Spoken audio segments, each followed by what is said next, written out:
the dancing plague of 1518, when hundreds danced themselves to death.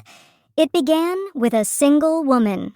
In July 1518, in the city of Strasbourg, a woman named Frau Troffea stepped into the street and began to dance, not the coordinated, joyful dancing of a celebration. This was different. Frenzied, uncontrolled, and seemingly impossible to stop. She danced through the day and into the night, her feet bloodied and body exhausted, yet she couldn't cease her movements. Within days, more than 30 people had joined her. By August, the number had swelled to 400. Some danced until they collapsed from exhaustion. Others danced until their ribs broke, their bodies gave out, and they died. This wasn't a party gone wrong. It was a bizarre medical event known as the Dancing Plague of 1518, perhaps history's most peculiar epidemic. Welcome to our exploration of the mysterious plague that made people dance themselves to death. The Dancing Plague of 1518 is exceptionally well documented for a medieval event. Contemporary physicians, priests, and city officials wrote detailed accounts of what they witnessed. Chronicles describe people dancing without rest for days or even weeks, unable to stop despite their obvious distress. According to these accounts, at the height of the epidemic, around 15 people were dying each day from heart attacks, strokes, or sheer exhaustion. The city council's response? They actually built a wooden stage and hired professional musicians, believing that the afflicted might recover if they danced out their illness. This decision likely made the situation worse, attracting more participants and encouraging those already dancing to continue until collapse. But this wasn't the first or only case of what historians call dance mania. Between the 14th and 17th centuries, similar outbreaks were recorded across Europe. In 1374, communities along the Rhine River experienced mass dancing that spread to the Netherlands and Belgium. In 1237, a large group of children danced from Erfurt to Arnstadt in Germany, a distance of about 20 kilometers, many dying from exhaustion along the way. This event likely inspired the tale of the Pied Piper of Hamelin. So what exactly caused these bizarre dancing outbreaks? Despite nearly 500 years of investigation, scientists and historians still debate the cause, though several compelling theories have emerged. One leading explanation is that the dancing plague was a case of mass psychogenic illness, what was once called mass hysteria. This occurs when physical symptoms spread within a population with no clear biological cause, triggered instead by extreme psychological distress. And psychological distress was abundant in 1518 Strasbourg. The region was suffering from severe famine and malnutrition. Disease was rampant, with smallpox, syphilis, and leprosy all active threats. Religious fervor was at a high point, with many believing they were living in the end times. Historian John Waller, who authored a book on the dancing plague, emphasizes this context. He notes that many people in the region believed in a saint called Saint Vitus, who could curse people with a dancing affliction. In a time of extreme hunger, disease, and religious anxiety, the power of suggestion combined with deep psychological distress might have triggered the initial cases, which then spread through social contagion. A second prominent theory suggests that the dancers consumed ergot, a fungus that can grow on rye and related grains in damp conditions.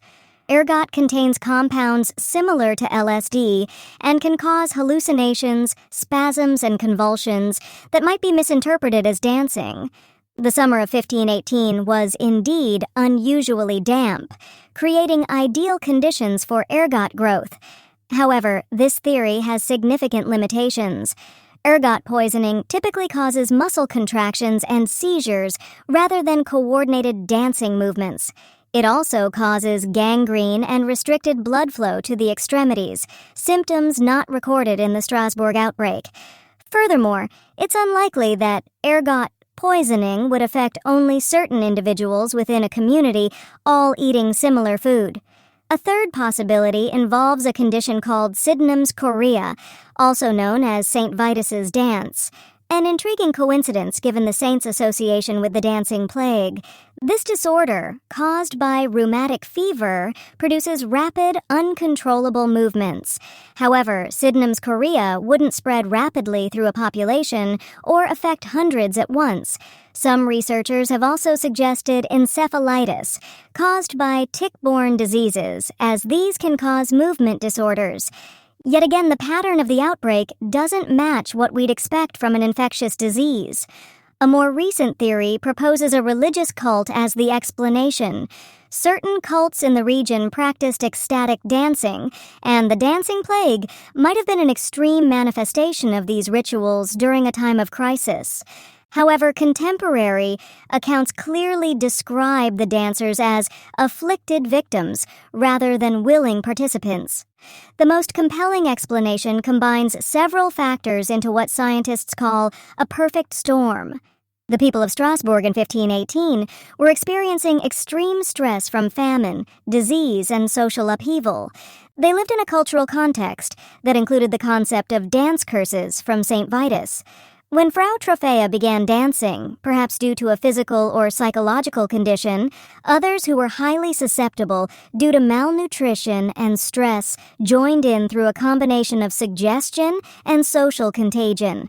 What makes the dancing plague particularly fascinating is how it reveals the powerful connection between mind and body. Modern medicine has documented numerous cases where psychological factors create very real physical symptoms. Conversion disorder, for example, can cause paralysis, blindness, or uncontrollable movements without any detectable physical cause. Recent outbreaks with similarities to the dancing plague have occurred around the world. In 2011-2012, a group of teenage girls in Leroy, New York, developed mysterious tics and movements. After extensive investigation ruled out environmental or infectious causes, many experts concluded it was a case of mass psychogenic illness triggered by social and psychological factors. In Malaysia and Singapore, outbreaks of running amok, where individuals suddenly engage in violent, frenzied behavior, share similarities with historical dance manias. These examples demonstrate that while our understanding of medicine has advanced tremendously, the human mind's ability to influence the body remains powerful and sometimes mysterious. The dancing plague eventually subsided in early September 1518, almost as mysteriously as it began. As the weather cooled and the harvest came in, improving food availability, the number of dancers gradually decreased. Those who survived slowly returned to normal life, though likely with psychological and physical scars from their ordeal. The legacy of the dancing plague extends beyond a curious historical footnote. It demonstrates how cultural context shapes the expression of psychological distress. In medieval Europe, anxiety manifested as uncontrollable dancing. In today's world, mass psychogenic illnesses take different forms, often reflecting modern fears about technology, chemicals, or environmental contamination. It also reminds us of the complex interaction between physical and mental health. The dancing plague occurred among people weakened by malnutrition and disease, making them more vulnerable to both psychological and neurological disorders. This holistic understanding of health, recognizing that mind and body are inseparable, is something modern medicine continues to explore. Finally, the dancing plague teaches us about human vulnerability during times of crisis. When communities face extreme stress, unusual collective behaviors can emerge as people struggle to cope. Understanding these patterns might help us respond more effectively to psychological aspects of modern crises, from pandemics to natural disasters. So the next time someone invites you to dance until you drop, remember Frau Troffea and the hundreds who couldn't stop dancing through the summer of 1518. Their strange, tragic experience continues to fascinate us, not just because of its bizarre nature, but because it reveals fundamental truths about the human condition, our susceptibility to suggestion, the power of the mind over the body, and the complex ways we respond to collective trauma. Thank you for joining me on this exploration of one of history's most peculiar epidemics. If you found this video interesting, please like, subscribe, and share. And let me know in the comments, what historical medical mystery would you like to see explored next?